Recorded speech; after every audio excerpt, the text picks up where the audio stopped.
Thursday night crew. Oh, and we lost Henry immediately. So we're off to a great start here on our Friday night now fantasy start sit show. Henry is back. Just a brief little blip there that he was gone. But we are back. We are here on a Friday. I'm Jake Senholz here for Flurry Sports, presented by MonkeyKnifeFight.com. Been saying it all season. You're probably sick of hearing me say it. Monkey Knife Fight is the best website to go to if you're looking for prop bets, different contests. As Henry put it in his article, you're not playing against anybody else except yourself. You're playing against yourself and against the lines. Great way to make some money and win a ton of money, some good prizes with very low buy-ins. Buy-ins start at just $2. You can win 5 times your money, 10 times your money, 20 times your money by making just a few picks in different contests. So check out monkeyknifefight.com. Use promo code FLURRY at sign up. You're going to get $5 for free in your account and up to $50 100% deposit match. I got Coach with me. I have Henry with me, and we are going to dive right in as we had a little bit of a debacle trying to get the stream started here, but we are on the air. We are live, right? I did not confirm that yet, as I don't have Twitter pulled up, but I believe we are live. And guys, I kind of said it, I kind of hinted towards it last week. If you're watching this stream right now, if you're hanging out with us here on a Friday night, it's because you have meaningful fantasy football in your immediate future. You are either playing for a shot at the championship, or maybe you just missed it, but you still want to win that consolation. Whatever, there's still a lot of exciting weeks left in fantasy football, so we are here to try and steer you in the right direction. Make sure you check out Henry's list too, or Henry had the list put together by a bunch of people here at Flurry Sports of low-owned players that you should consider picking up, players that are going to have value and are probably available moving into the fantasy playoffs here. So make sure you check out that article. It's available a little while back on the Twitter, on the Flurry Twitter, or otherwise Henry's Twitter, or you can just do a little bit of digging and you'll find it right on the Flurry Sports website at flurrysports.org. So make sure you check out that article. And with that, let's hop into Coach's article, which is always the MVP of our Thursday night streams here.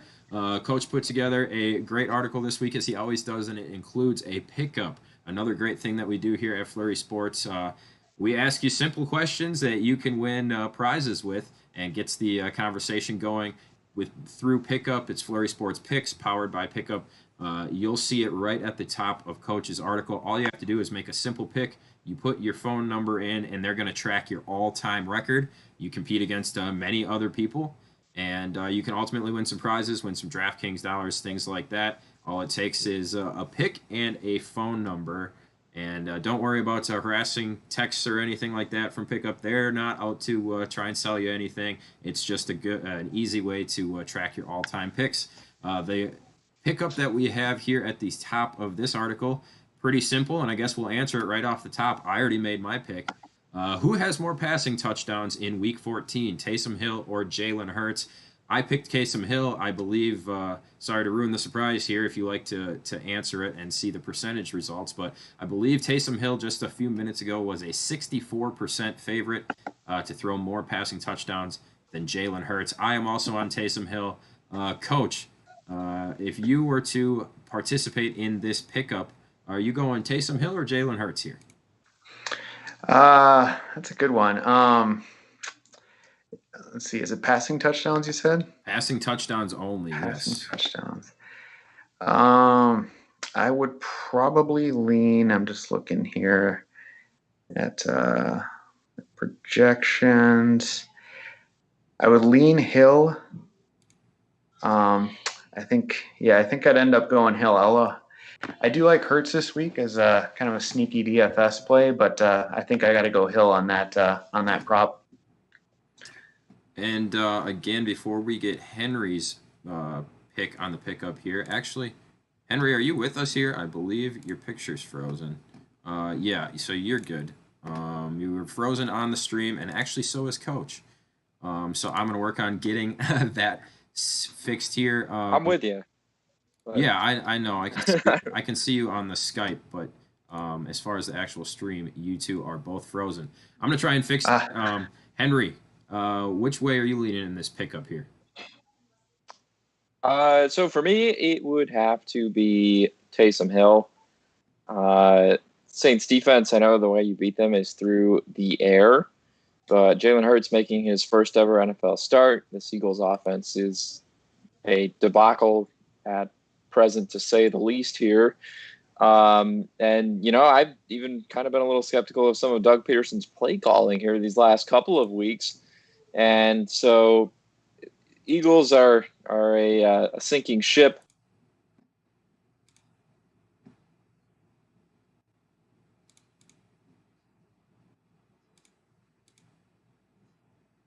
An extra week here is the news coming out this week.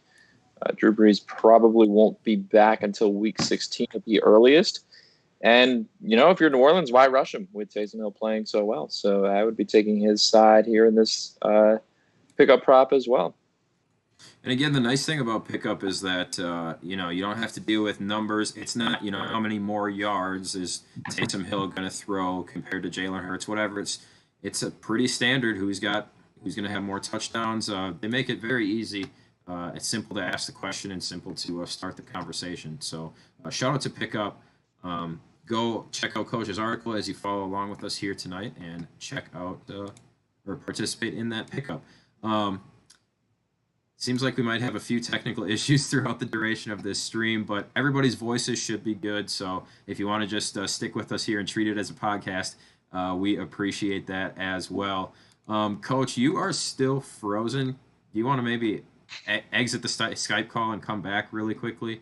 And then I will work on Henry. So, Henry, I'm going to propose the first question to you as we break into Coach's article here.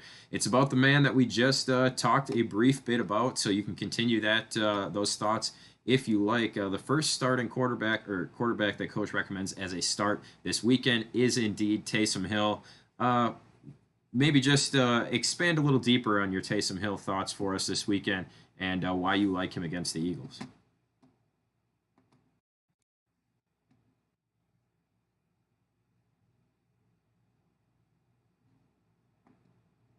Reliable from a fantasy standpoint. That have kind of daunting matchups here this week. When you look at, Kyler Murray against the Giants defense that is playing very well here in recent weeks. Josh Allen going up against the Steelers. There could be some potential regression there after a brilliant performance last week against San Francisco. Even a guy like Deshaun Watson is playing the Bears, and I have him ranked, I think, higher than a number of people do this week. But still, there could be some difficulty there. So Taysom Hill, for me, I have him at quarterback number 8 on the week. I think it's a favorable matchup, perhaps even more throwing the football, which has been the knock on Taysom Hill. A lot of people skeptical of his abilities as a passer. He's brought Michael Thomas back to life. That wasn't Drew Brees once MT got back in the lineup there. That has been all Taysom Hill. Jared Cook had a touchdown reception last week. So getting the ball out to some different receivers. The Eagles defensively a lot better stopping the run adjusted-wise than the pass. So with Hill, you always have that rushing upside, especially you get down in the red zone, thinking punching it in with some quarterback runs. We've seen him do it any number of times since he became the starter, and even before that, for that matter.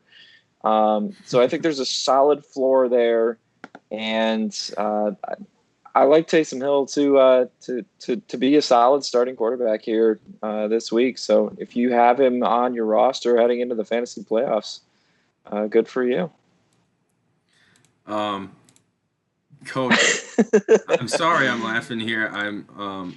Those of you who are watching the stream probably know what I'm laughing about.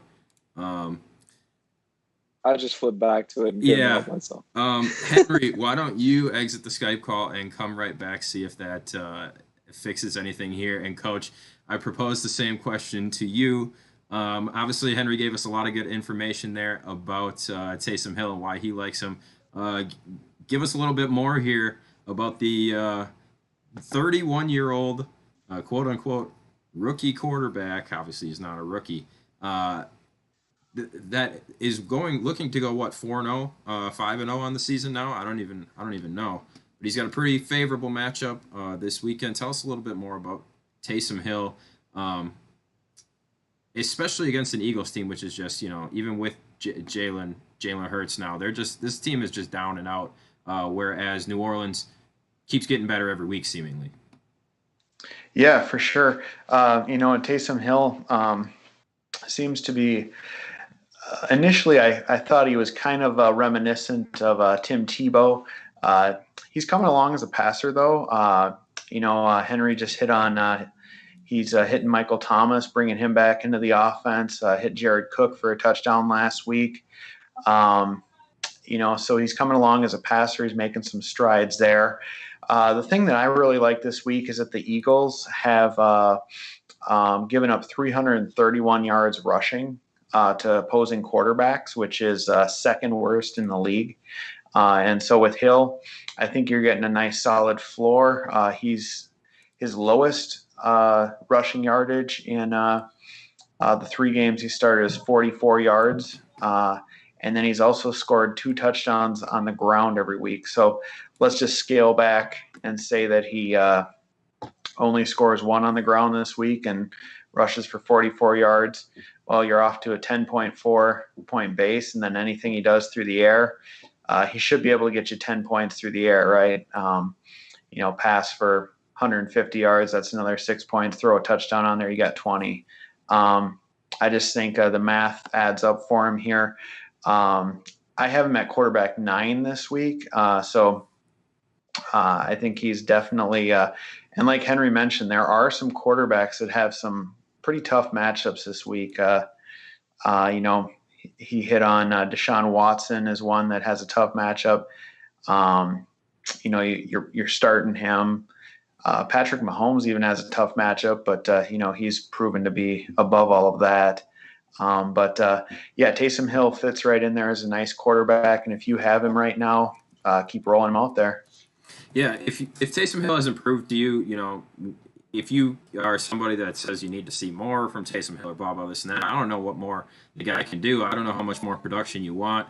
I mean, yeah, he's not lighting it up for 350 through the air every week, but he's getting the fantasy points. He's finding the end zone, and like you guys both alluded to, he's starting to be able to hit those deep throws and those deep receivers. So I think it's a great matchup here, especially like you said with other harder matchups for better quarterbacks elsewhere. But man, at this point, you're riding Taysom Hill and the Saints until the wheels fall off. I mean, that's why I kind of proposed on Monday's show with Henry and Tanner. I was like, which quarterback makes the Saints a more likely Super Bowl favorite? Like, which guy is the guy that they should keep rolling forward with? I mean, is it Taysom Hill if this momentum doesn't stop, or is it the right thing to throw Drew Brees back in there? And I think we all kind of settled on Drew Brees because of a threatening, Taysom Hill not really running into any adversity and then getting down 14 points in a playoff game or something. That's a lot for him to handle. So I think we all are saying, eventually revert back to Drew Brees. But fantasy wise, you gotta keep cheering for Taysom Hill right now. Keep rolling forward and hope that he keeps getting it done for you. We've also got Tom Brady as a start versus the Vikings. I think these are 2 terrific picks here, Coach. I think Tom Brady lights it up. I'm guessing the famous 4 meme. I'm guessing he has 4 touchdowns again against the Vikings. I think it's going to be a big day coming off the bye week for Buccaneers all around. I'm sure you guys saw my tweet about how would you feel if you started Damian Harris instead of Mike Evans right now in fantasy playoffs. And then I put this may or may not be based off of a real situation. It was indeed a real situation, and I'm just waiting for Mike Evans to have about 35 points this coming week. But yeah, Tom Brady, obviously if Mike Evans has that many points, it's going to be a good thing for Tom Brady too. I just like them a lot in this matchup against the Vikings because of the Vikings secondary and because, Tom Brady coming off a bye, all those things. The Vikings are in a huge letdown spot too. Where they're just on the cusp, they could be good, and I think they're going to run into a wall here against the Bucs. So now that my rambling's done, Coach, What do you see out of Tom Brady this weekend? Yeah, I agree. I think it's a great matchup here. The Vikings' pass defense has been pretty bad for most of the season. It looks like it's gotten better over the last few weeks, but statistically it has anyway. But they've played kind of a pretty weak schedule for quarterbacks. Some of the quarterbacks they've faced recently, Nick Foles, Andy Dalton, and Mike Glennon. And they also faced Teddy Bridgewater as the only, I guess, uh, top level quarterback of those listed. He'd be, I suppose, on a different tier than the other three guys. But um, they've looked like they've gotten a little better statistically. But I think Tom Brady is going to have his way with them this week. Like you mentioned, it might be a 4 touchdown type of game. The Vikings just don't have an answer for Godwin, Evans, Antonio Brown. I can see Antonio Brown coming on now too after that bye week, and I think that we're looking at this is a great week to start Brady. Yeah, Has Antonio Brown found the end zone yet since making his debut on the Vikings? Or excuse me, the Buccaneers. I don't believe he's had a touchdown. I think that could very much change this weekend. I really love Tom Brady in this spot. Henry, what are your thoughts on the man that many dubbed the GOAT? Yeah, I like him this week as well. I have him just ranked one spot behind Hill as the quarterback 9. I could argue for putting it higher. I think somewhat concerning to me is there is, I guess, when I watched Tampa Bay play this year, a bit of a drop off in Brady's play, uh, especially pushing the ball down the field, and that is worrisome. But in terms of a fantasy day here, in Week 14 in the playoffs when you need it, I don't think it's going to be too much of a factor. The Vikings are still starting the same young corners that they have all year, guys who are very beatable, and I think Brady shouldn't have too much trouble exposing them this week. Coach hit the nail on the head. I was going to bring up the recent schedule the Vikings have faced and some of the quarterbacks that they've gone up against, and he did all that for me. I would just add they're still giving up over 18 fantasy points per game to the position, which is a healthy number considering some of those quarterbacks they faced. Even Mike Glennon last week with a couple of turnovers, it wasn't a horrible line at the end of the day for him in terms of what he was able to do. So I like the call a lot. I think Tampa Bay, they need to get right, and Minnesota's been on a roll, but again, that schedule, weaker schedule correlates with the role they've been on here. And this is a big game in terms of wild card seeding, so I don't think Brady will have any trouble showing up. No, I mean the Bucks are 7-5. You lose this game to the Vikings, and all of a sudden you're sharing the same record with the Vikings. I just don't see I don't see it happening. I think this is a massive opportunity for the Bucks that they're going to hop all over. And Antonio Brown does not have a touchdown on the season. Also doesn't have a 100-yard game yet. Obviously, he's only been back for 4 games. I'm going to say it this weekend. I think he gets at least very close to 100 yards and finds the end zone. Maybe like a 78 yards and a tutty, somewhere in that range. 85 yards and a touchdown, I think, is what we're going to see out of Antonio Brown coming off this bye week.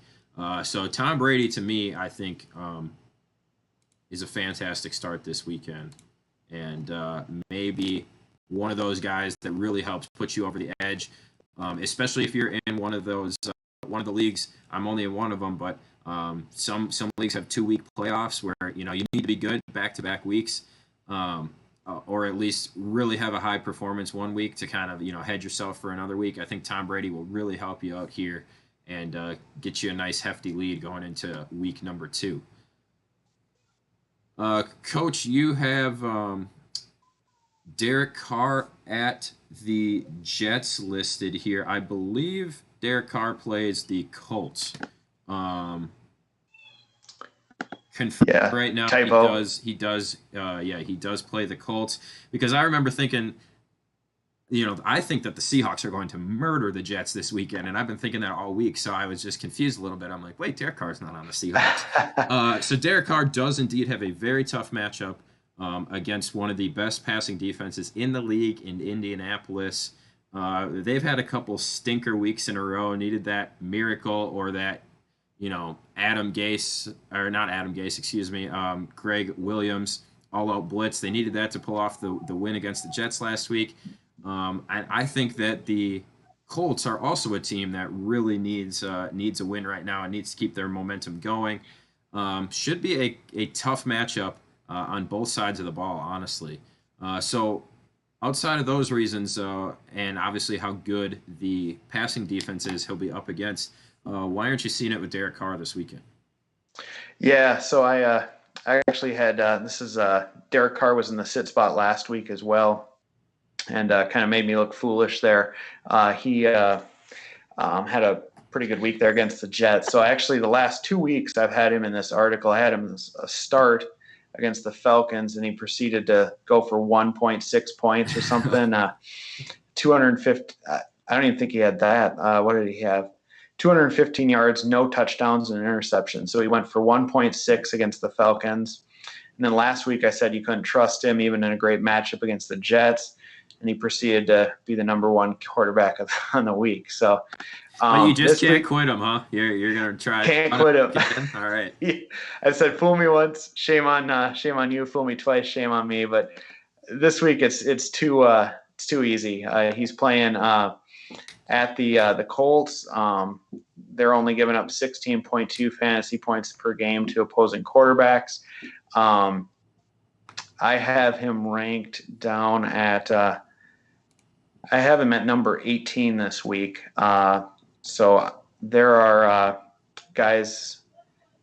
many other marginal guys that I would start over him this week in a tough matchup against the Colts. If you started him last week, I think he's had 3 or 4 QB1 days on the season now, and 2 of those were against the Chiefs. So I think if you started him last week, count your blessings and move on to someone else this week. And Henry, I know you've had a lot to say about this Colts team in general this season. How do you think Derek Carr matches up against the boys in blue on the other side? Yeah, the Colts have kind of been a little disappointing, I guess, if you will, defensively the last few weeks as they've run into some tougher offenses. Tennessee with that really nice bounce back performance. And, the Texans were able to hold their own last week despite no Will Fuller. That was a little concerning coming into the game, but 22 points, and it could have been more if not for that fumble there at the end of the game that really Houston almost won that game, if not for that late turnover. But I am with Coach here. I don't like Derek Carr this week. I have him down as my quarterback 20. That is below some names that include Kirk Cousins in that aforementioned Minnesota-Tampa Bay matchup, Andy Dalton against Cincinnati, and I even had him below Coach's other sit from the article who played last night, which was Cam Newton. And we saw what Cam did. So I guess that kind of tells you what I think of Derek Carr and his chances here this week. Will he be as bad as Cam Newton? No, but I kind of rank him down to not really produce a whole heck of a lot in what figures to be a tough matchup. Again, huge for playoff implications. I just haven't seen a whole lot from the Raiders here recently to inspire a heck of a lot of confidence whatsoever.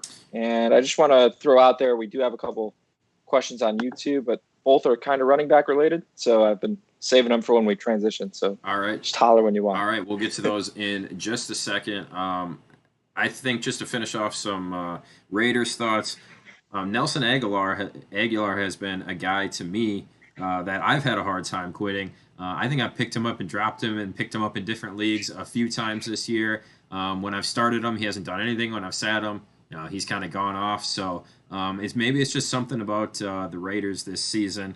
But yeah, I'm avoiding Derek Carr in this spot as well. Obviously, the Patriots game is already over, so we only have to you guys don't even have to say anything about it. I'm going to say something about Cam Newton very briefly. Coach, if you want to include him in your articles the next couple weeks, by all means, go ahead. But I just don't think Cam Newton, if he's even starting for the Patriots, I don't think he should be, even considered to be your starting quarterback at all in the next 2 weeks. He's playing Miami and Buffalo 2 out of the last 3 weeks. If you combine his scores, it's less than 8 points. And of course, he had that 23.5 point performance right in the middle. So it's very frustrating. But at this point, it's like, Bill Belichick said Cam's our quarterback, Cam's our guy. But man, I think another half of football like that, we might see Stidham throughout the remaining games here. They just can't make the playoffs. It's just not going to happen. Cam's not going to be back with the Patriots next year. I know some people out there may have traded for him like Henry did, but it's over for him this season. So I don't think he's a guy that you even have to waste brain space on in the next couple weeks. I also believe, don't quote me on this, I don't know 100% if it's true or not, but I think Aaron Donald had the same amount of points as both Patriots quarterbacks combined last. So it was a monstrous defensive performance by the Rams, and just not good all around for the Patriots. Anything you guys would like to say about the Patriots or Cam Newton in general? Or otherwise, we'll move on to running backs, and why don't we start with those running back questions when we get there? Yeah, I just got a quick question. Looking at Jalen Hurts' schedule coming up, Jalen Hurts or Cam Newton rest of the way? Oh, boy. I think I'm going to roll the dice on Jalen Hurts. I don't know what we're going to get out of him. I don't think it's going to be good this weekend obviously against such a powerhouse defense like New Orleans. But I don't think we're going to get anything out of Cam this weekend. And like I said, I'm not sure if Cam's even going to finish out the season, whereas Jalen Hurts is the guy in Philadelphia now. There might be that late, burst of energy out of Philadelphia. Doug Peterson might be able to pull a few plays out that he never drew up with Carson Wentz because of the lack of mobility and stuff. So I don't know. I don't like either quarterback really in a pressure situation, but I'm going to roll the dice on Jalen Hurts. I'm just done with Cam Newton this season. That would be Cam Newton for me, and it actually wouldn't be close.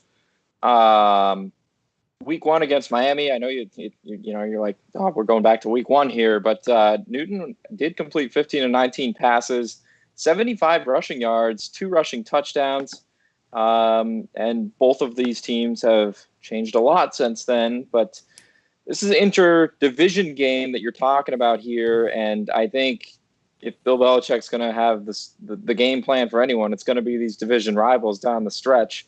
Talking about Miami and Buffalo, which is the other game that I would note, Cam Newton's stat line from the first meeting, not that bad. And that one was on the road as well. 174 yards passing. That was the big Jacoby Myers emergence game there, kind of, when the receiving core was banged up. And he had 54 yards rushing and a score in that one as well. 2 of his better fantasy performances of the season. I kind of already shared how I feel about the Eagles offense right now. And I know the Patriots doesn't inspire confidence either, but I would rather roll with Cam there are the 2. So I would like to make a prop bet. I know going into the season, we kind of talked about maybe dabbled. We might, compete a little bit during the shows. I think this is a perfect opportunity. Coach asked the question. He created the opportunity. Jalen Hurts has 4 games left. Cam Newton only has 3 games left, so we can do this however you want. If you want to spot me the game against New Orleans, his first start this weekend, or if you just want to go straight up weeks 15 through 17, let's just go straight up fantasy points. Whoever scores more fantasy points, you've got Cam Newton, I've got Jalen Hurts.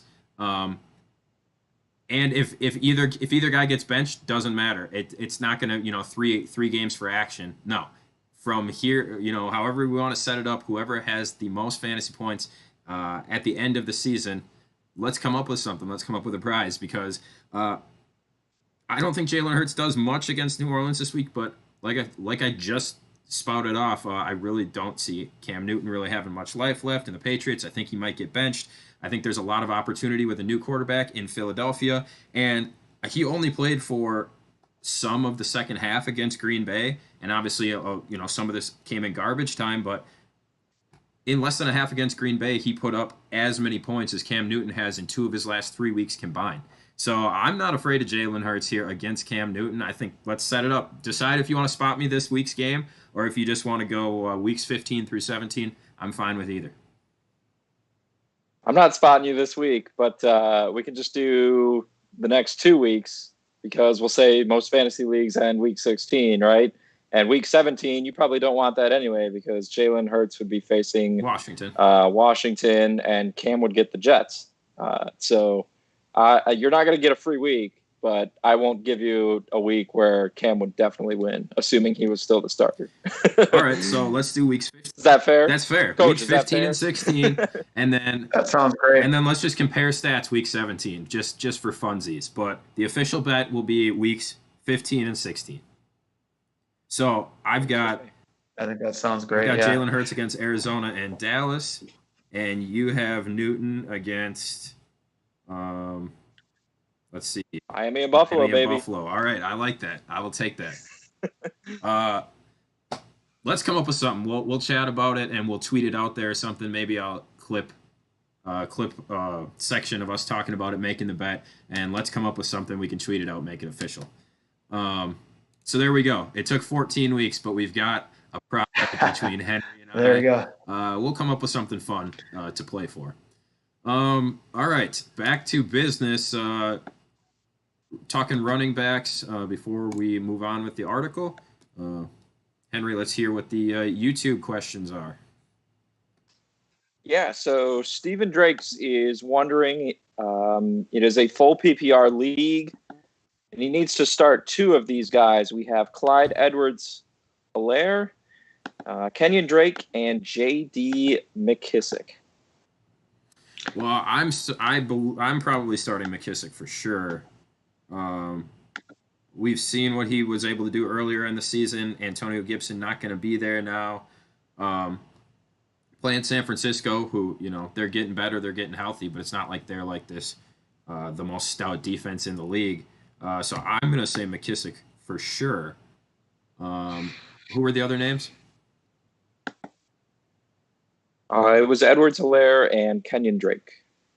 Coach, what do you think about McKissick and then between those other 2 guys? That's a lot harder choice for me between the other 2.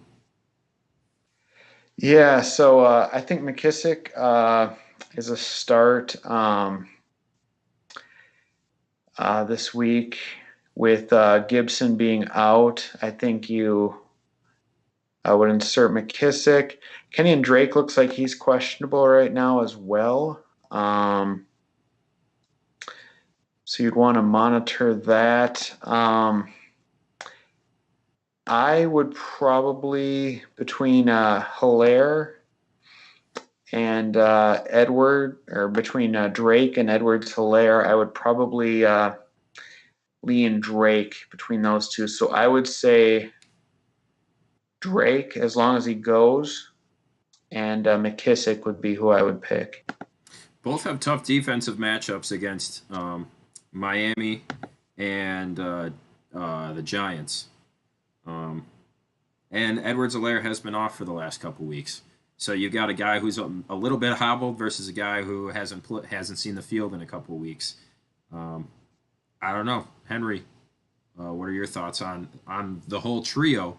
But I guess both Coach and I agree on McKissick. So do you agree on McKissick as well? And then what are your thoughts on the other 2? I actually don't. Just going off my rankings is where I kind of was starting to compile my argument here while you guys were discussing. I have Edwards-Helaire as the RB18, which, he didn't play at all last week, and it was because he was sick, even though he was active for the game. I don't love where Edwards-Helaire stands necessarily the remainder of the season in general, just based on his skill set, I think. But he's still the guy in Kansas City. I don't think any of us can argue that when he's healthy. So there is going to be workload there. And even though you can argue how friendly the Miami matchup is, I think I'll stick with him. And then Kenyon Drake is actually the guy I have ranked the second highest of the 3 at number 22. The Giants defense playing really well, still giving up over nearly 25 points per game for fantasy to running backs in PPR. Kenny Drake, of course, shares a bit of his workload with Chase Edmonds, but he's getting consistent double-digit touches here each of the last several weeks. 11 carries, 22 carries, a bigger game there against New England, and then 10 carries, and also looking at receptions, 5, 4, and 3 targets in each of those games. I think there is a solid floor there. Arizona's got to win this game.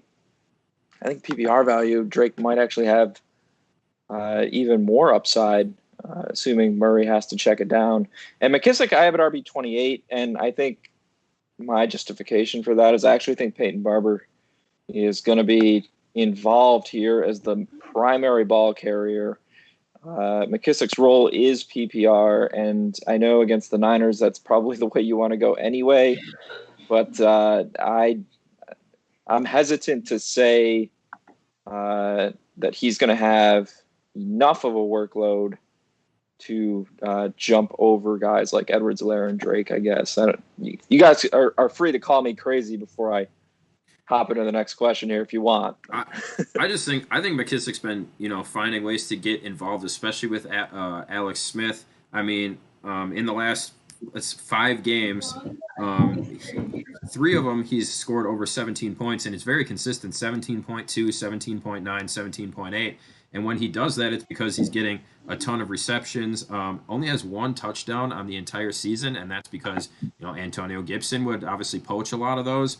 I think he finds the end zone this week. It's if you don't do it now, when are you going to get into the end zone? If you're McKissick, but when he catches the ball 5 times or more, basically on the entire season, you're talking easy double-digit fantasy points. I think that's exactly what they're going to do against San Francisco is throw the ball into the flats a lot. Alex Smith checks down a lot, coming off 10 receptions and 70 yards against Pittsburgh, who obviously is a very, very good defense just last week. So I think that there is plenty of opportunity in life for McKissick this week without Gibson, and just with the play calls and the style of offense, I imagine they're going to run against San Francisco. Yeah, I think for me, it's just the other two are. I don't know that I can slide them below McKissick here in this spot, and I like everything Washington's doing, so I agree with all of those points. Like now would be the time to back Washington for sure. Coach, do you have anything else? Or yeah, I was just looking last week when Gibson went down. McKissick ended up with 15 touches. He had 5 carries and 10 targets in the passing game. I was just looking to see what kind of workload Peyton Barber had last week.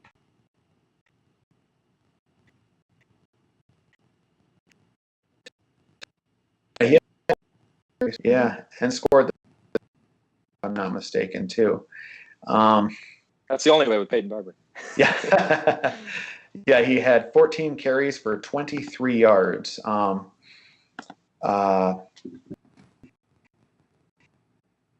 Yeah.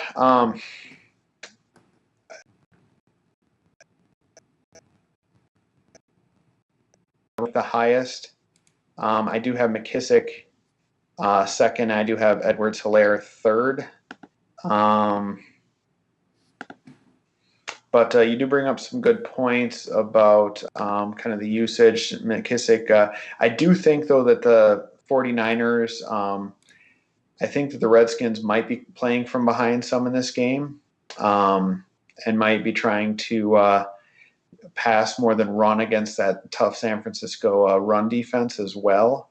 I see McKissick probably getting at least 6 to 7 targets in the passing game, and I just think PPR, his floor is higher than Edwards-Helaire. But I would say, if you're in need of, if you're an underdog, I could see Edwards-Helaire being probably having a higher ceiling than McKissick, if that works. Yeah, that's fair. I would agree with that. So good question, Stephen Drakes. Mm-hmm. There's a lot of different ways we could slice and dice that one here. Now we've got Spencer John is in the chat, and he is in the playoffs. It's looking like an easy matchup for him this week. I'm not surprised there. Is he playing you? But I don't know if I have much advice for this guy. But he just wants your guys' opinions on a couple of things. Adrian Peterson, if DeAndre Swift is back, or so we're looking at Adrian Peterson if DeAndre Swift is back, or regardless. And then also a defense question thrown in there as well. Saints or Cardinals. Saints, of course, playing Jalen Hurts, and Jake's Eagles, and the Cardinals going up against the Giants. So a couple of NFC East opponents there. So thoughts on Adrian Peterson, I guess, in general, and then Saints or Cardinals for defense. Well, I know I just took Jalen Hurts in a bet, but as I stated many times, I don't think he's going to do much this week. This week is not part of the bet. This is a Saints team that faced very good offenses and elite quarterbacks for 44 drives in a row and didn't allow a single touchdown. You play the elite defense against the first-time starter and the bad offense. I mean, you just do. The Cardinals haven't been all that great. I mean, we're not talking about the 85 Bears versus somebody. Like, the Cardinals offense is nothing special at all. You're starting the Saints without question against the Eagles. I agree. And as far as, I think the Saints are probably 1A or 1B this week for your defense. The other one being Seattle versus the Jets, I think is a great matchup as well. As far as Adrian Peterson's value with Swift back, I think he becomes a handcuff. You're probably looking at, I don't know, maybe a handful of touches each week, 5 to 8 touches probably. But I think his value is that of a handcuff at this point. And I mean, it's not because AP can't get the job done. I mean, look at his last 2 weeks. Houston's a bit better of a matchup, but against Chicago as well, 17.5 points, 17.7 points. But again, he had 15 and 16 carries, found the end zone 4 times over the last 2 weeks as well. Those opportunities probably just not going to be there in that kind of bulk. He's not going to find the end zone 4 times in the next 2 weeks again with DeAndre Swift back. I said it on, I believe, last week when we got a question, like if DeAndre Swift is healthy, I'm starting him. We're about to talk about DeAndre Swift in a minute here when we get back to Coach's article. But, man, that's tough with AP because obviously he's showing he can get it done when he gets the opportunity. But will he get the opportunity against the Packers this weekend? Probably not, because the Lions are also going to be chasing the Packers all game long. I put it out there this a couple days ago. My favorite bet of the weekend, and I already put it out there for free on Twitter, so I'll give it to you fine listeners as well. It is the Packers minus 4.5 in the first half. The Packers lead the league in first half scoring this season, while the Lions, I believe, are like 23rd or somewhere in that range. The Packers are averaging 18.7 points in the first half. The Lions are averaging about 12 points in the first half. But in the last 3 games, the Packers' average has jumped to almost 24 points in the first half. It's like 22.9 or 23 something, and the Lions has dropped to below 9. So there is basically a 2 touchdown difference between what these two teams have been averaging in first half scoring. The Packers obviously usually come out and are strong after halftime as well. So Lions are, first of all, lock that bet in. Packers minus 4.5 first half if the line hasn't moved, because that's an incredible bet. Second, the Lions are going to be chasing the Packers the entire game, especially the entire second half, which, all in all, just doesn't seem like it's going to mean a lot of work for Adrian Peterson. Yeah, so I guess Spencer has added in the chat that Ezekiel Elliott and Edwards-Helaire are his other running backs. I think when you look at Swift likely being back. Peterson's definitely a sit compared to those two. I'll just add this to the conversation. I was talking with someone on Twitter last night about his running back situation before the Thursday game because he was kind of in a pickle, not knowing the availability of Josh Jacobs this weekend, and wasn't sure Darrell Henderson or Adrian Peterson. I told him to go with Peterson of the two. And my reason for that is, I guess, essentially knowing what DeAndre Swift's coming back from. And yeah, he missed last week, I think, because of illness more than the concussion. But he's been out several weeks now. And so I'm just not sure that he's going to have a full workload, maybe even 50% of the workload, especially given Adrian Peterson's been playing well. And I totally understand Jake's argument of game script phasing AP out and maybe very quickly in this contest. He was on the field, though, in the second half last week when Detroit was coming back against the Bears. And I actually thought last week was going to be a bit more of a Kerryon Johnson game than it turned out to be. So if you guys want to elaborate on that at all, feel free. I think he is at the point where he returns to handcuff stature in general.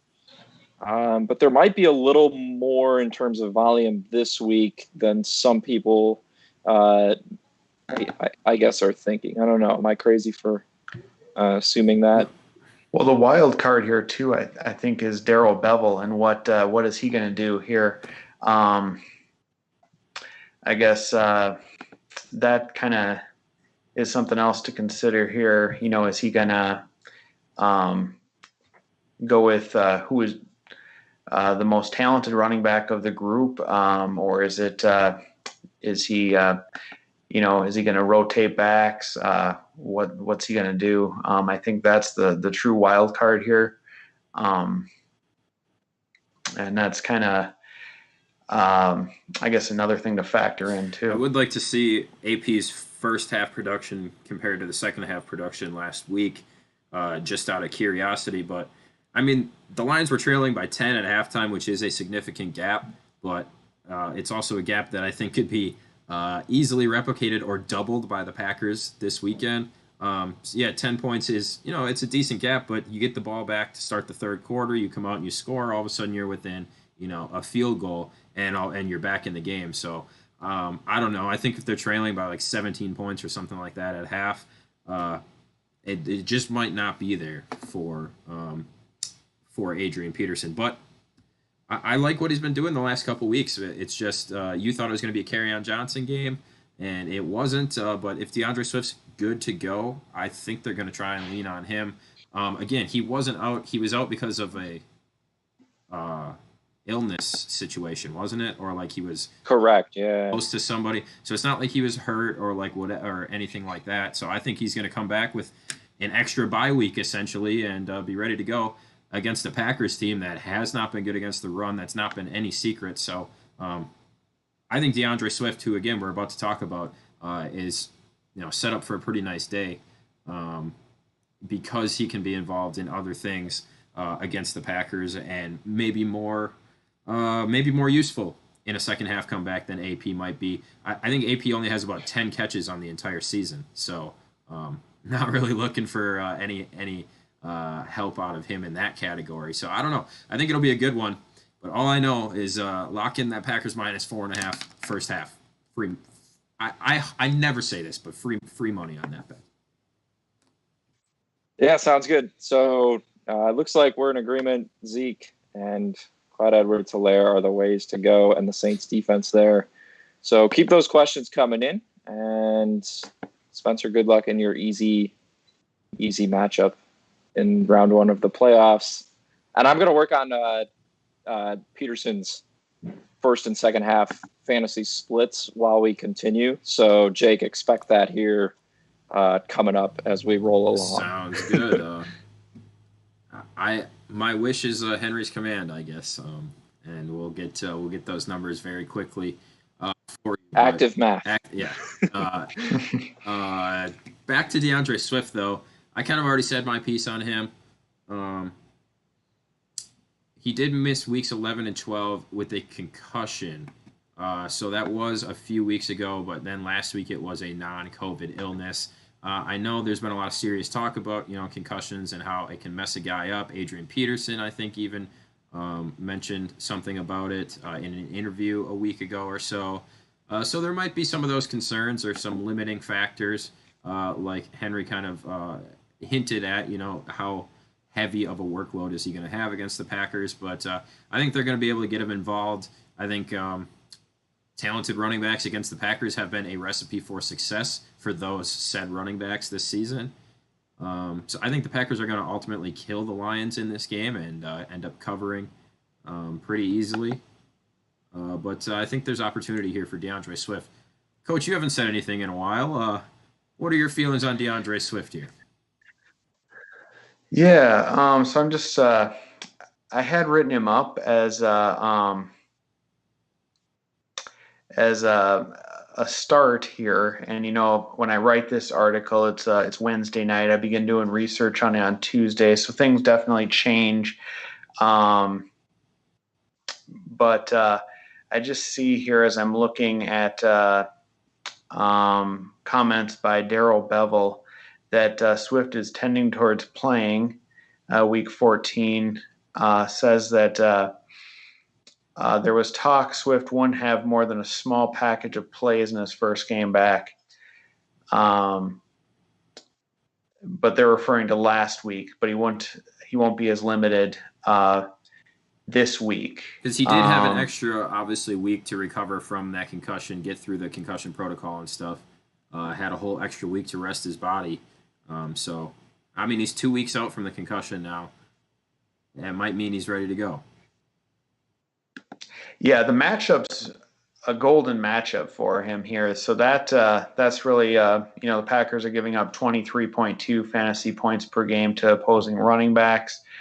He was taking over as the workhorse there. He had 16 and 21 touches the 2 weeks prior to missing time. I think the thing to do is monitor and see if he's going to be limited. If you're getting any news like that, it doesn't look like the Lions are real guarded. They're not going to be like the Patriots or the Rams with their information there. They don't really have a whole lot to keep secret. So monitor that. If you're seeing news that Swift is going to get back to his regular role, you definitely want to roll him out there. If it sounds like a reduced role, depending on the carries that AP had last week, he might be more than he might be worthy of a flex or RB3 type spot. And I think it's really gonna. I think it's gonna come down to game script a lot. Obviously, how they end up playing against the Packers and everything else is. The more we talk about it, the more it seems like a pretty hard weekend to predict for this certain player. Henry, you got anything further here? I know we've kind of talked about the Lions now for the last 15 minutes in general, but any final thoughts on DeAndre Swift and what we might see out of him this weekend? No, I think we've kind of touched on everything. It's interesting to see that report there the coach just alluded to. That would be a good sign for Swift owners this week. Interesting to see how it plays out, but the matchup is golden. I can't argue that point whatsoever. So if you're starting a Lions running back, it's definitely Swift. I think for me, the whole point I was trying to make is I don't know that AP is going to be not involved at all. We want to think this isn't a bell cow row, and it really hasn't been all season. Swift is just that good. So totally fair. And the floor for AP has been, kind of low, but again, we're talking PPR leagues where if he caught one or two passes per game, his numbers would start to look, quite a bit better. So that's if you need more Lions information, I apologize because we're out of things to say about the Lions. Moving forward, we've got James Conner against the Bills. Henry, the Bills are a team that you love to hate up in Western New York. It is probably their biggest test of the season. Um, Either one of these teams, I think they can prove that they are for real with an impressive performance against the other. They obviously can both prove that they're very good, if the game comes down to the line. But uh, I think either one of these teams can have the opportunity to take a step forward and show that they are, a notch above or a cut above the other. Uh, do you like James Conner against the Bills defense this weekend? I do, and that's prefacing this argument, I think, with a couple of points that the Steelers' rushing attack has been ugly here of late. And you can argue part of that probably because James Conner hasn't been in there. But also the Bills' run defense as a whole, I think, has kind of looked a little bit better. With that said, last week, the fantasy value of Raheem Mostert and Jeff Wilson, who, by the way, if you're looking to pick someone up, Jeff Wilson is like a major priority for me this week if he's still available. I can touch more on that later, but their fantasy values of those two guys were kind of capped. But between them, not a bad day in terms of yards gained with the carries they had, and in a comeback role at that. James Conner, I have him as RB17 this week, just ahead of Edwards-Helaire, who we've talked about a lot. Ronald Jones is 2 behind. And I have him right behind at 15, Melvin Gordon, and 16, Mike Davis. So I think Connor's going to be back from the virus. The Steelers will want to get him involved. This is a huge game. I'm looking forward to watching it Sunday night. But despite the directions these the two units in question here have kind of been trending, I like the Connor play call. And I think we've seen, for me at least, what Pittsburgh's run game is without him in there. And so that'll just make them even more eager to feed him early and often here and kind of reverse this trend that we've seen from the Steelers of late where they are looking like a one-dimensional offense. And Coach, obviously, as Henry kind of hinted at, James Conner has been off the field for a number of weeks. You like him in his return here against the Bills. Why? Yeah, watching the Steelers lose last week against the the football team, and that actually cost me my shot at our survival pool as well. I actually had it marked out, so I had double-digit favorites the rest of the way here too. So that was tough to lose that one. But that running game was terrible. Benny Snell and McFarland were not able to get anything going. They missed James Conner badly. The Bills are giving up 19.3 fantasy points per game to running backs. I think the Steelers want to get back to their winning ways. I think they're going to give Conner as much work as he can handle. I think you're looking at least 18, 20 touches this week. They're going to give him the bell cow treatment here. I think he makes for a great start. I think, Henry, you said you had him at 17. I actually have him at 16, so I got him right there. I actually have him right above Kenyon Drake, who we discussed earlier as well. Yeah, but I think he's a great play this week.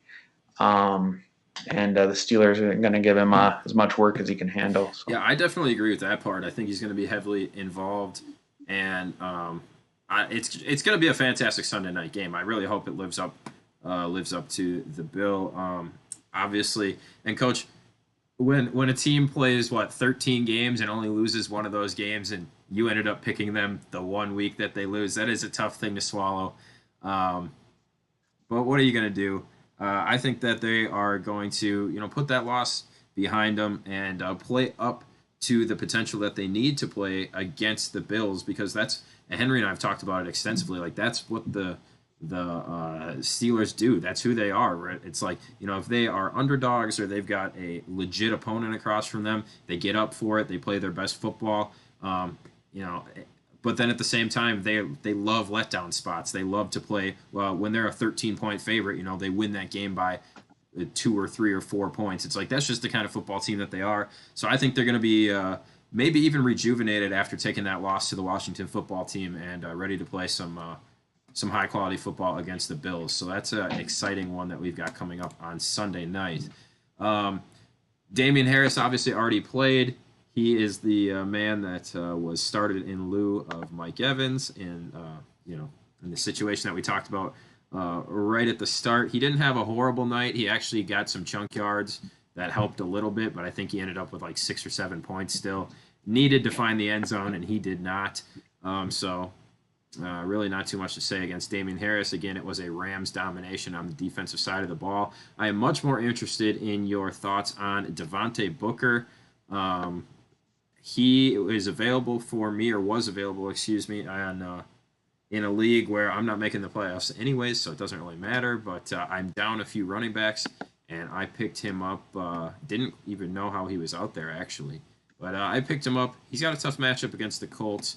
But what do you see that's so favorable for Devontae Booker against Indianapolis this weekend, Coach? Yeah, and here's another Raider that could probably make me eat my words as well. Last week, I thought he was a great play. Threw that out there on my Twitter that he was a nice plug and play as an RB2 against the Jets. And he proceeded to go out there and he had 16 carries for 50 yards and caught one pass for 1 yard. Good for 6 points. Now this week he's got a terrible matchup against the Colts. They're giving up 17.7 fantasy points a game to opposing running backs. I wrote how he's going to return values with the touchdown. The Colts have given up one per game to running backs over the last 7. But I just I don't see this being I don't see him being an RB2 this week. I think he could be a flex. But if you're starting him as an RB2, unless you're in dire straits and you absolutely need a warm body to put out there, and that might be the case.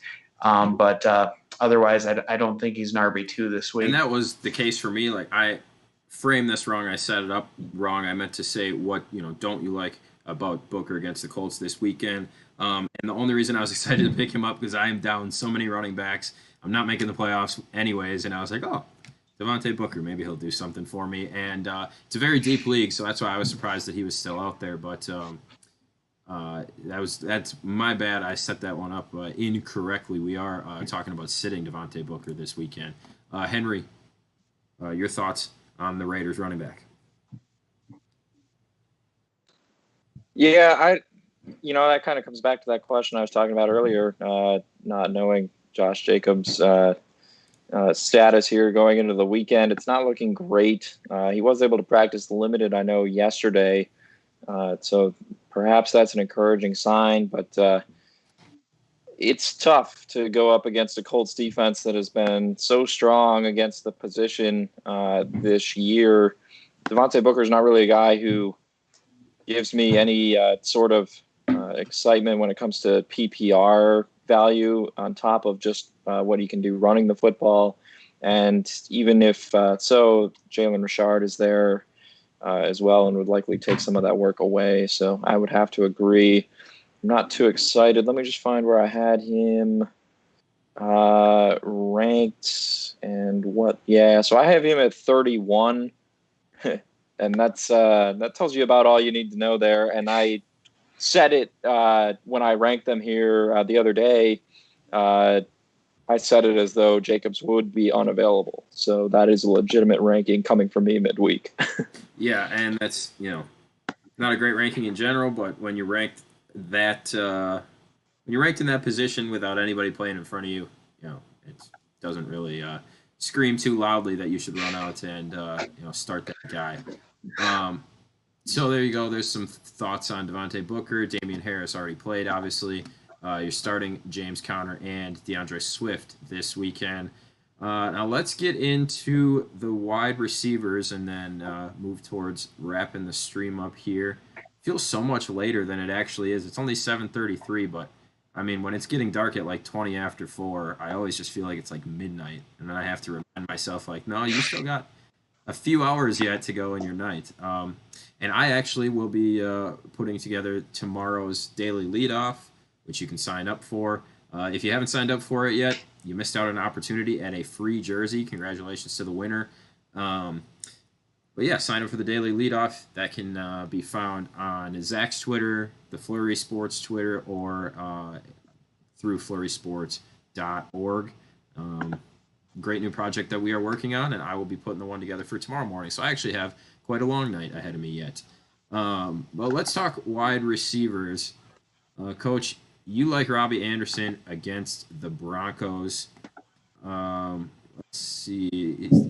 He's seen double-digit targets this season. He's finished in the top 15 wide receivers twice, and then a few other decent finishes at wide receiver 18 and 26. He's got that floor, and he's had it all season. Anything special about this matchup against the Broncos this weekend that makes you like him more than typical? Yeah, DJ Moore looks like he is. When I wrote this here, I'm just double checking it. It looked like DJ Moore and Curtis Samuel were both. So it looks like Curtis Samuel is off of the COVID list while DJ Moore is still on it. So when I originally wrote this, it looked like both Samuel and Moore are both going to miss this week. Now it looks like Samuel is coming back. Still like Robbie Anderson, still think that he will get double-digit targets here. And actually think Curtis Samuel is a nice play this week too if you take DJ Moore out of the mix. It's looking less and less likely like McCaffrey's going to play too. So I think that Anderson and Samuel make for nice plays this week. They should both get a couple additional passes, and their floor has been pretty solid over the season anyway. Yeah, Henry, I posed the same question to you. Robbie Anderson used to be your guy. He used to play for the Jets. Now he's in Carolina. Yeah, a little eye roll there. And he's been good all season. What do you like about him this weekend? I don't know that he ever was my guy because I didn't like him in New York, way lower on him coming into the season than I admittedly should have been. He's reincarnated his career with his former coach at Temple, which we can even go out on a tangent and say used to be my former school. So, it all comes full circle here when you have the Jets involved. It's nice when it all connects like that. You got a reason for everything. Yep, and who am I to connect to Robbie Anderson and the Jets and all this stuff? But at any rate, I like the matchup this week. I agree with Coach. I have him lower than I think some people do at wide receiver 15, but obviously that's still wide receiver 2 territory. Fire him up. I just look at some of these names around him that I wasn't comfortable putting him over, at least when I ranked here middle of the week. Now, these could change, but Terry McLaurin, Michael Thomas, Mike Evans, Justin Jefferson are the 4 I have directly in front of him. So those are all studs. So being ranked below them, no shame there. I have him ahead of Stephon Diggs, Deontay Johnson, Corey Davis, who I really like this week. And I think I might have just teased our next discussion. But, so I like Robbie Anderson. Hey, you might as well keep it rolling. You said you loved Corey Davis this weekend. He's got a matchup against the Jaguars. Enlighten us. What's so special about the wideout for Tennessee here? Absolutely. So Corey Davis was one of my favorite late round draft targets coming into the year. And one of the reasons, although he's had his best by far career year in terms of NFL production overall, was this juicy playoff schedule. Last week we had the Browns to wrap up the regular season, and now we've got the Jaguars kicking off the playoff run here this week. Corey Davis, for those of you who missed it, over 35 fantasy points last week. The dude went off. And then even after this, we have the Lions next week, the Packers the following week, the Texans for those playing in Week 17. I don't envy you, but another favorable matchup there for Corey Davis. Shout out to Spencer if he's still watching. That very easy matchup he has. He'll be going up against Corey Davis, who may or may not be on his opponent's team and will be in his opponent's starting lineup. So I like the call. top 20 wide receiver, and I think just to wrap it up, I have him as wide receiver 18, as I alluded to, and I don't think anyone would have dreamed of putting Corey Davis there coming into the year, but he's found his footing, and I think extra time to build a chemistry with Ryan Tannehill, that's all it needed. Tannehill came over via trade, got thrust into the starting role there, and relied heavily on A.J. Brown. Now you see defenses keying on A.J. Brown, and Corey Davis, we got to remember, there's draft capital there, so it was coming. It's about time. Yeah, a young receiver who is getting better and better, starting to look like a real stud, and contract year. That's the perfect time to do it. Pay the man. That's the perfect time to do it. Yeah. There's just so much that lined up here. I'm so fired up about Corey. Yeah, Davis. especially you locked in Tannehill as your future. Your at least your next 4 or 5 years. So you might as well wrap up his guy that he's becoming or is becoming his favorite target as well, and let them go out and ball together. The thing I would like to know, I don't know if either of you have this on hand, is the percentage of what's the percentage that Ryan Tannehill throws his way? Because I feel like it's gotten heavier and heavier and heavier as the season has progressed. So be interested in that. Coach, further thoughts on Davis here, especially Jaguars. Yeah. Who, they love to give up points. They love to give up receiving points, especially. So chat us up a little bit about Davis here. Yeah, so a couple of things. Going back real quick to the Robbie Anderson take. It sounds like a fun new party game is 6 Degrees of Robbie Anderson. Looking at and then real quick, looking at targets between Corey Davis and A.J. Brown, because that's a good point you brought up, Jake. If we want to go back to maybe week 7, Corey Davis out-targeted Brown 10-8. Week 8, it was 10-7 Davis again. Week 9, A.J. Brown had him 9-3. But then week 10, Corey Davis was 6-4. Week 11, they tied 7-7. Week 12, A.J. Brown had more, 6-3. And then last week, it was 12-7 in favor of Corey Davis. So that means going back to week 7, you've got Corey Davis out targeting A.J. Brown in 4 out of the 8 games, or 4 out of 7 games, and they tied in targets 2 others. So it's pretty even mix. And the matchup's great this week. Jacksonville is giving up 26.9 fantasy points per game. I think that's second worst in the league. I said he's kind of the poster child for a post-hype sleeper. He's kind of, you got the 3-year wide receiver curve. It's year 4 now, and he's kind of a late bloomer here, kind of starting to fulfill on all of his promise that he showed coming out of college. But this is another great matchup for him. And I think the floor is there, and he's got a chance at going off for a big game as well. So he makes perfect sense as a wide receiver 2 this week. It's ideal when players come out of college and they make an impact right away in their first season, or they take that giant leap in their second season. But, Davis is an example of a guy that you just find the right quarterback. You start growing within the NFL. You start improving your skills, and it might take 3 or 4 years, but, these guys can eventually round into shape. If you think about some other guys that, are drafted, highly touted, or drafted at a decent spot, and they're not in the league anymore, or they're, haven't hardly played anything. I think of a guy like John Ross. It's got to be 3-4 seasons that he's been around already, and at least 3, and he hasn't played at all. He doesn't produce at all. So it's Davis he's fine. He's still very young. Obviously, he had the talent in college, and he's rounding into form now. And like Henry mentioned, if there's no better time to do it than a contract year, Some guys do it too early, and then they regress to the mean, and then they don't get as much of a contract. He played it out perfect. So maybe he did it on purpose. He's like, you know what, I'm just gonna take it easy my first few seasons, and then really show these guys what I got when it's time to get paid.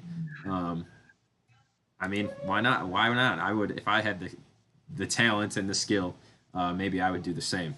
Corey Davis at the Jags. Got What's that, Henry? Are we ready to transition to sits? Because I got some things to come in with here. I got some questions, and I got those Adrian Peterson Stats, yeah. numbers that you were looking for. Sure, let's hit all those, and then we'll finish off with a few wide receivers to avoid here this weekend. So go for it. Perfect. So Adrian Peterson last week, 16 total carries, 15 rushing yards, 2 touchdowns. My yardage totals did not come out to equivalent his final stat line.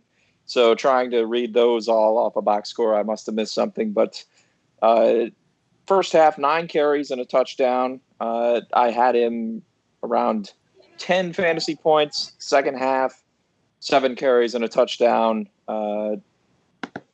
Nearly doubled up his rushing yards, it looks like, at least what I added. I was 5 yards over what he actually had. So actually, touch-wise, not a huge discrepancy between halves. He even had a target in the second half that he did not catch. So I just wanted to inform you there of those splits. So he was involved in the involved in the second half. Obviously, the early touchdown and then the touchdown in the fourth quarter heavily skew, his overall performance on the day. But yeah, sure. Interesting. Yeah, I was just curious because when I said that he was involved in the comeback, I was like, I remember seeing him on the field in the second half when they were coming back, but how much was he used? I thought you brought up a good point, so I was interested in finding it out myself. And then we go to the chat here. Our boy Bobby Schmerda is back. He was in there Monday night, giving us some love with chatting up a couple opinions on guys, and we are looking to. Wow, this should be fun. Bench 1. It's PPR, and we have Myles Gaskin, DeAndre Swift, Alvin Kamara, Justin Jefferson, Adam Thielen, and DeAndre Hopkins. These are all studs, and we need to bench one of them. Mm-hmm. What do you guys think? Off the cuff? And again, these are all obviously guys that are putting up numbers, and I don't know who each guy is playing without looking at it, but I would think maybe Gaskin, or I want to say Kamara, but I also don't want to say Kamara. I mean, those are a lot of names. That's a lot of names there. Let me dive a little deeper into it. Coach, do you have any initial thoughts, or at least one name when you hear that list? Who's the one name who you're like, I think my gut default would be to sit that guy? Give me the list again. Yep, we have Alvin Kamara, Myles Gaskin, DeAndre Swift, Justin Jefferson, Adam Thielen, DeAndre Hopkins. If you need a second, I can kind of chime in. Yeah, if you want to, I'm just taking a peek real quick to see where I've got these guys all ranked at here. Yeah, these are pretty top level guys here. Yeah, so I would say you're looking pretty good regardless. Based on my default flex rankings, that Fantasy Pros generates how I ranked every other guy at the individual position. Those would suggest DeAndre Swift. Now, I think part of that is because I rank Swift a little lower than some others, thinking Adrian Peterson might be a bit more involved here. Swift might be a little limited in his first game back. I'm kind of standing by that argument, but the matchup is phenomenal, as we've already talked about. So that you can kind of do with that what you will. Alvin Kamara, you got to play. Yeah, him. I was just looking at him like, yeah, you can't. Yeah, especially against with the Eagles, and if they go up, they're probably going to be running the ball a lot. He's the number 1 ranked running back. That's why I said, I kind of want to say it, but I also think it's a moronic thing to say, so I'm not going to say it. The more I look into it, I might lean Myles Gaskin. simply because of a defensive Yeah, matchup. Either him or DeAndre Swift for me, probably. I think it would come down to Swift, Gaskin, and receiver wise Justin Jefferson.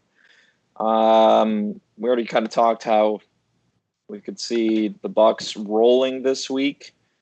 Game script wise, that would mean Kirk Cousins is passing more. The Buccaneers, secondary, the weakness of that defense. But yeah, that's tough. So it would be one of those three for me, and I don't know. Well, what I'm curious about, since he's not on the list, did our boy Bobby end up making a trade for why am I forgetting Adam Thielen? I was forgetting his name for a minute. Because wasn't Bobby the one that was asking us who would we rather trade, Thielen or Jefferson? I'm pretty sure that was him. And He is on the list. oh, Thielen is. I just Jefferson, Thielen, DeAndre Hopkins okay. are the three receivers. I didn't hear it then, so well, never mind. I thought maybe he could have enlightened us with whatever trade he ended up working out for Thielen, but never mind.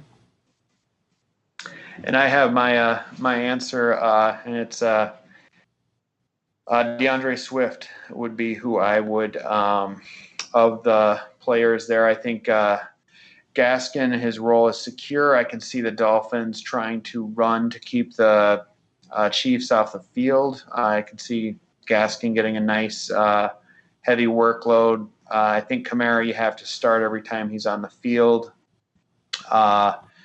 Jefferson has that big playability where he seems like he can blow up, and you wouldn't want to leave him on the bench. Hopkins and Thielen both are go-to receivers. So to me, if I'm benching, if you have to bench one, to me that would be Swift, just because we talked about what his role might be. If there's some question about that, the matchup's great, but he's the only one of those guys that isn't going to be for sure featured this week. Yeah, I would totally. I think I kind of come down there. Yeah, I totally agree with what you just said, Coach. That was a great way of explaining it. I think Gaskin, now that he's back, he's healthy. I like his role in the offense, and even though it's on paper not as good of a matchup in terms of fantasy points as the Packers are for Swift, comes back to all this Lions talk we've been having all show, where we think Swift has a firm handle on that role this week, and we want Swift to have a firm handle on that role, but you just don't know when he's been out this long with the issues he's been dealing with. So I think we would roll with Gaskin and both Minnesota receivers there over Swift. Another question here: Justin Herbert or Tom Brady this week? That's easy. We pumped up Brady earlier. That's easy. We pumped up Brady earlier in the show, but I do have Herbert ranked higher. I like him as a top 5 quarterback this week. So, guys, any thoughts? Yeah, for me, I just am not. I cannot go against Tom Brady in this spot. Like, he's one of my favorite quarterbacks this week. Justin Herbert, I have no complaints about him. I have nothing bad to say about him, and he's been, obviously very good all season, and he's been able to produce fantasy-wise, which is, something that even Joe Burrow was really good when he was playing, but he wasn't really producing fantasy-wise in the same kind of way. So, he's been really good, yeah, but I love Tom Brady this weekend, so.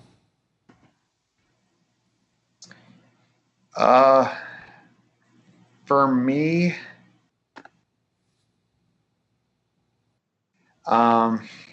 boy, I kind of see that. I could see that Atlanta Chargers game turning into a shootout. That game kind of has the feel of a game that could turn into a shootout, where I could see that Vikings and Buccaneers game. I could see some defense being played. Both teams have playoffs on the line. I have Herbert ranked just a little bit higher than Brady on the week. I'm leaning Herbert of those two, just because I think there's more likely a chance of a shootout there than in the Vikings and Buccaneers game. I'm with you, Coach. Herbert's my QB4. Brady's at 9, as we talked about earlier. I think the Chargers are going to bounce back, and I know I'm on the record for putting down Anthony Lynn on numerous occasions here on these streams, and I will continue to do that until he does now not have a head coaching job. But you can't play any worse than he did last week, and Justin Herbert still had, he had a few points there. That was by far his worst performance of the year. And the Falcons' run defense, I think that's the underlying factor here for me. They're not bad. So to beat Atlanta, you want to go through the air. We look at fantasy points surrendered to opposing quarterbacks. Atlanta giving up the most in the league, nearly 24 per game. And the Vikings kind of middle in the pack, like we talked about earlier, around 18. So numbers, I think my overall handicap of the game, kind of viewing it as a shootout like you, that would be the way to roll. So it's likely that he has a pretty good game because he has to bounce back after these last 2 weeks. He's looked at the last 2 weeks. He hasn't looked that way basically all season. Only 1 touchdown in the last 2 weeks, 3 total turnovers. He hadn't turned over the ball 3 times in, 2, 4, 6, in 7 games previous to that. He hadn't turned the ball over 3 total times. 3 turnovers in the last 2 weeks against New England and Buffalo. Obviously, he's going to look to have a bounce-back game, and I think he's going to get a bounce-back game. But, again, this is not against Justin Herbert. It's for Tom Brady. I totally hear, might be some defense, probably going to be some points, a lot of points scored in this Atlanta game, yes, but I made my take, and I'm sticking to it. I've got Tom Brady this weekend. That's fair enough. Mm-hmm. That was it for questions. Is that all? All right, cool. Thank you for all the questions tonight. We're getting a much more interactive audience on our Friday night stream, it seems. So, yeah, thank you to everybody tuning in. Thank you to everybody who asked us a question. We appreciate that, and always throws some different mixes in here and throws a little, new life into the show, and it creates these arguments between us here, so I like it. Let's finish off the stream, though, by just talking about a couple guys that Coach believes we should avoid this weekend. It is Devontae Parker versus the Chiefs and DJ Chark versus the Titans. Coach, are these both kind of just matchups of one team facing a team that's superior to them, or what is it about these guys that has you fading them this weekend? Yeah, with Devontae Parker, if Fitzpatrick were playing this game, I would probably have him on the other side where I'd say he's a start. But Tua hasn't really forced the ball his way. He's definitely played better with Fitzpatrick at the helm. Last week he only had 4 receptions for 35 yards. And even there was a couple weeks ago where Parker had a big week. That was after Tua left the game and Fitzpatrick came in and started targeting him heavily. The Chiefs are only giving up 20.6 fantasy points per game to opposing wide receivers. Their pass defense is actually, especially against wide receivers, very good on the air. And Parker has only been a wide receiver 2 or better in 4 games this year. And all of those were when Fitzgerald was the QB. So I'm shying away from him this week. And then as far as DJ Chark is concerned, he's had 2 blow-up weeks on the year. One was when he was wide receiver 3 in week 4, and then he had another big game in week 9. Those were his only 2 wide receiver 2 performances. The Titans have given up some wide receiver points. Last week the Browns got to him. Both Landry and Higgins, I think, had pretty solid games against them. But if you're starting him as a wide receiver 2, again, that's not what you want to do with a playoff team. He might be a a flex that you could roll out there and just hope for a touchdown, or wide receiver 3 type. But I just, the floor is not there to start either of these guys this week. And I think it's a really great point about Devontae Parker with one quarterback versus the other. Obviously, Tua is good; he's serviceable, but it doesn't mean some guys can take a step back. Obviously, with a different quarterback in a different setting, and it seems like Devontae Parker might be falling victim to that. Henry, do you see any saving grace for either of these two guys this weekend, or are you on the stay away path as well? Yeah, I would be tending to avoid them if possible. I have Parker currently wide receiver 25. It's kind of frustrating there. Tagovailoa taking over, it eats into the value of a lot of these Dolphins assets. I don't think anyone can dispute that Ryan Fitzpatrick brings more to the table from a fantasy and maybe even a real football stature for Miami, but they're electing to roll with the rookie, and you can't blame them. They got to figure out what they have here, knowing they'll have a high draft pick via the Texans here this year. Futuristic decision by Brian Flores. Just kind of stinks here in the short term for us fantasy players. And then DJ Chark, he's still getting the targets when you look at the numbers. 12, 5, 8, and 7 the last 4 weeks. Of course, the last 2 have been with Mike Glennon, but as Coach said, not producing, and it's hard to trust him again this week. You'd like to think it's coming, but dynasty owners take note, because there's another guy by the name of Colin Johnson who might be worth trading for. 6'6", 222 pounds, unheralded rookie kind of coming out of college, but 8 and 6 targets with Mike Glennon under center, respectively, the last 2 weeks. More yards than Chark both games, 4 receptions in each. Andy had a touchdown 2 weeks ago. Chark's not alone as the only outside threat in this offense anymore. Colin Johnson, you said the name was? Colin Johnson, yep. All right, I made note of it. Mike Glennon, too, man.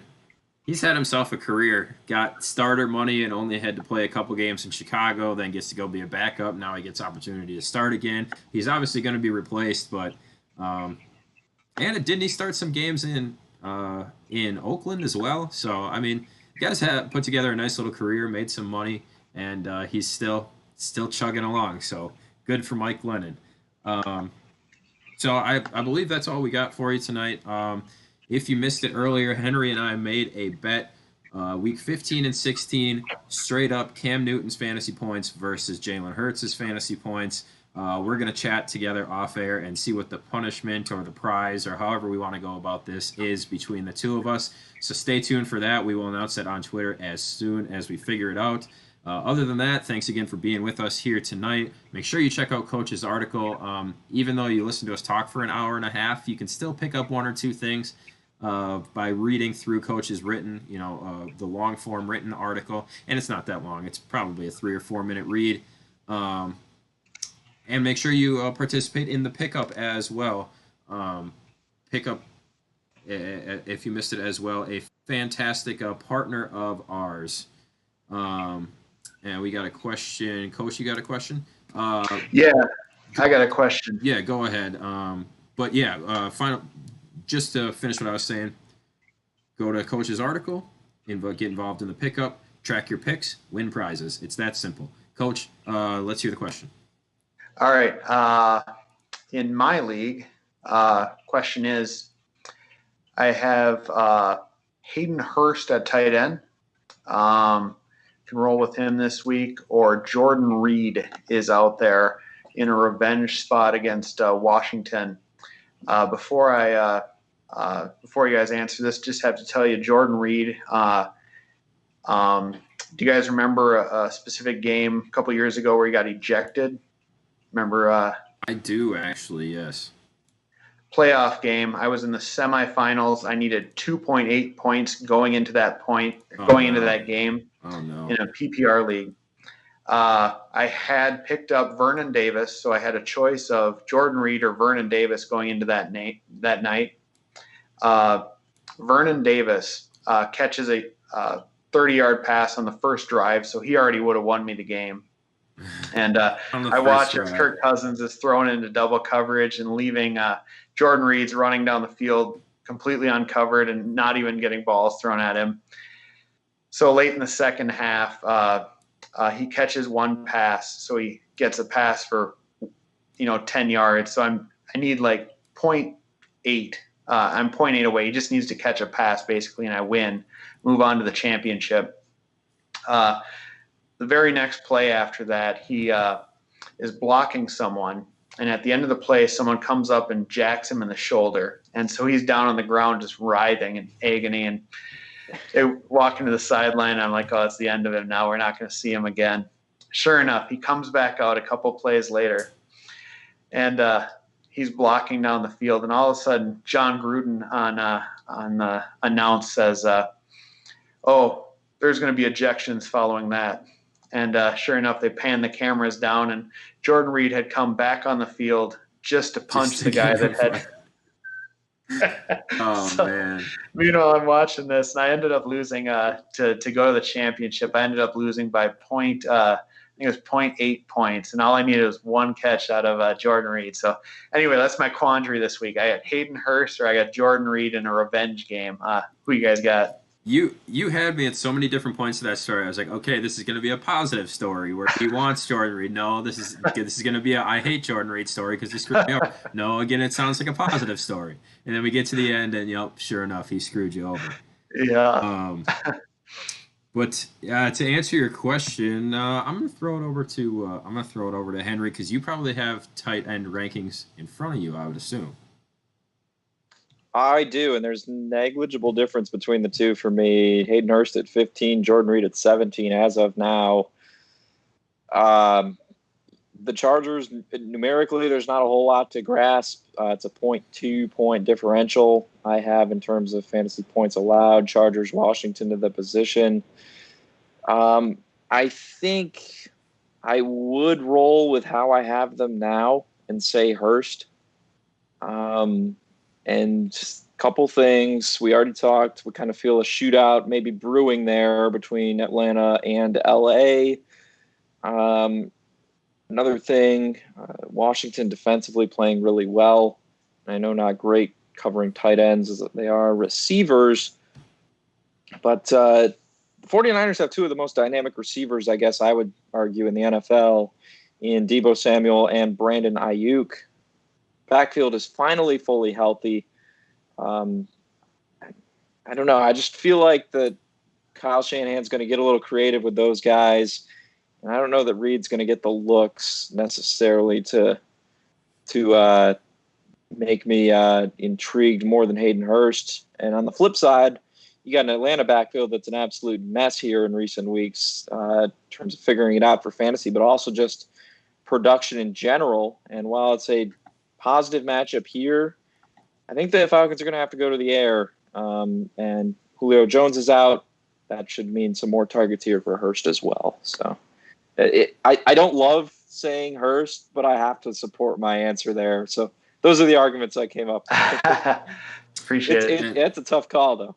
Yeah. The only devil's advocate that I could play there, and I would be fine with Henry's answer as well. But the only things that I can throw out there are that Jordan Reed has produced just as many touchdowns.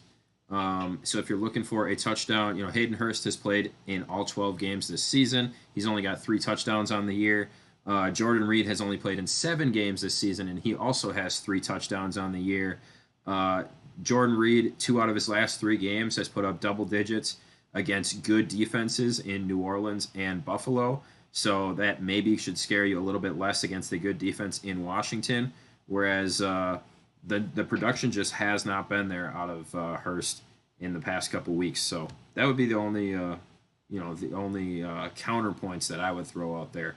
Had obviously a good string of games weeks 6 through 9, but ever since the bye week, and you're having to play New Orleans twice in there, so maybe that skews it a little bit. But 0 points against New Orleans 3 weeks ago, and 1.9 against New Orleans last week. So I don't know. I hear your argument that Jordan Reed might not get the looks, but there's 2 ways.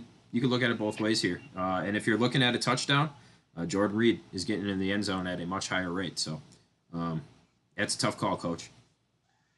Yeah, that. Well, so we're 50-50 on that one then, huh?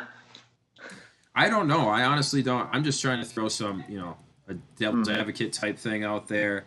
Hurst to me has always been a player where, I think he's got great value in DFS. I think he's got a great matchup, and then he just does squat for me. I've never really had a great read on Hayden Hurst. Yeah. So yeah, I don't know. I think you're safe either way. Sorry, I can't help you more, but maybe roll with Coach. Henry's opinion. Let me ask. I don't know what type of league it is here or anything, but depending on who's available, would you have an opportunity to grab Cole Kmet at all? Yes. That might intrigue me, and I just X'd out of my rankings. Let me go back. That's a guy, though, who's on the rise. He's clearly usurped Jimmy Graham for the lead tight end role there in Chicago. Just watching the past few weeks. I have him as tight end 19, so we got 15, 17, 19. but in terms of upside, Cole Kmet going up against Houston, who, if I pull that up real quick. Houston, Minnesota, and Jacksonville, his next 3 contests, by the way. Yeah, so that's a solid little stretch there. And Houston is allowing probably basically about the same in terms of fantasy points as Washington and the Chargers to tight ends. So you can do with that what you will. But Trubisky's been thrown to the kid. I can pull up his stats here for you real quick. And just peek at the targets. So 3 targets weeks 10 and 12, 7 last week against Detroit. He had a touchdown, 5 receptions, 37 yards. I added him in a couple of deeper leagues this week, and I don't need to start him in either one of them, but it might just be another name to consider if you're feeling a little spicy there in the situation. Yeah, that is a spicy play. I appreciate that. I do like that too because my other tight end is Jared Cook, and without Drew Brees, his value is basically plummeted here. So yeah, I have Kmet higher than him for this week. Now Brees might be back here eventually, but I like what Kmet's doing. I really do. And there's draft capital involved a little bit in him as well. So a little bit of a passing of the torch there, I think, for Chicago at tight end. Yeah, and this is a deep dynasty league too. So a guy like that, it could be just a nice stash as well. So even better. So there you go, some quality. Thanks, guys. Quality tight end talk to in the stream here. Mustache for the bet. Coach says, like the loser has to grow a mustache. That's the So the loser has to grow a mustache. Whoever loses the bet, the last podcast of the year should have a mustache. Oh boy, I grow the ugliest mustache you've ever seen. So I mean, I'm fine with it, but it is not a pretty sight.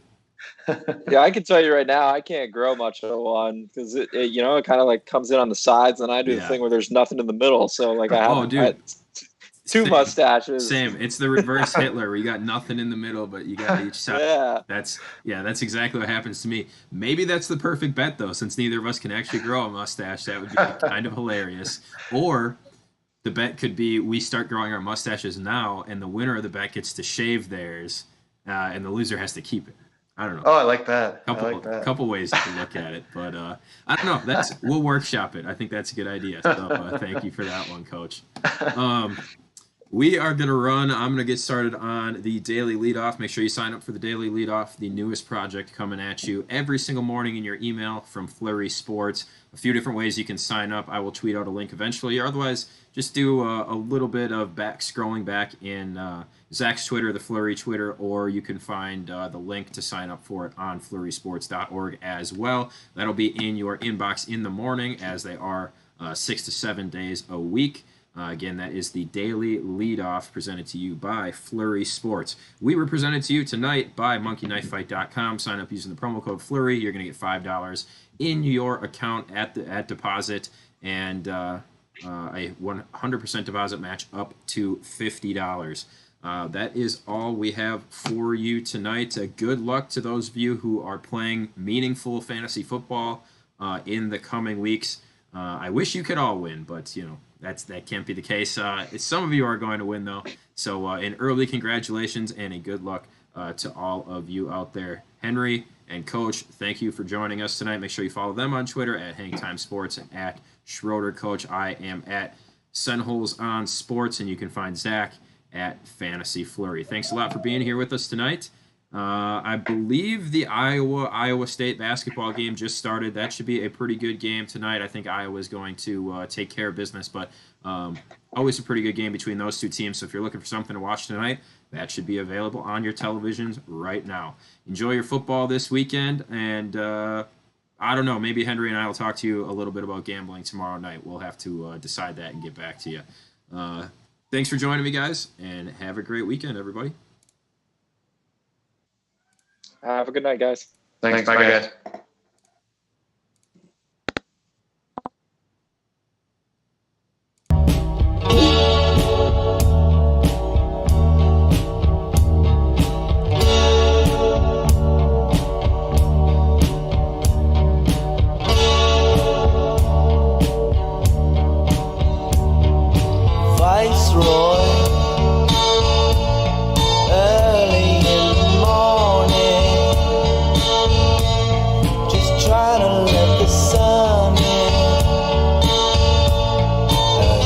Of my